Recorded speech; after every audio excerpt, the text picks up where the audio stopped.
सिडकोचे अधिकारी भरत ठाकूर यांच्यावर गुन्हा दाखल करून अटक करा असे आदेश वनमंत्री गणेश नाईक यांनी केलेत।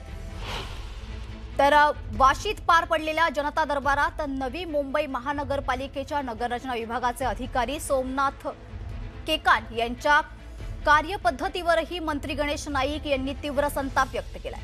प्रशासनातील नियमबाह्य पद्धतीने केलेल्या कामामुळे तसेच तक्रारींकडे होणारे दुर्लक्ष आणि नागरिकांची होणारी पिळवणूक यावर त्यांनी स्पष्ट शब्दांत नाराजी व्यक्त केली आहे।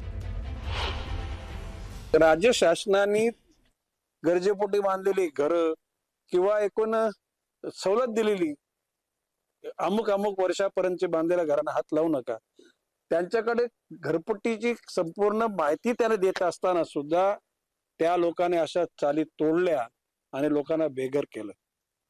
मी धस साहेबांना सांगितलं, मी मंत्री म्हणून I am part of government, मी त्यांना सांगितलेलं आहे की या बाबतीमध्ये ते लोक तुमच्याकडे आले तक्रारी घेऊन, त्याच्यावर तक्रार घ्या आणि त्याला अरेस्ट करा।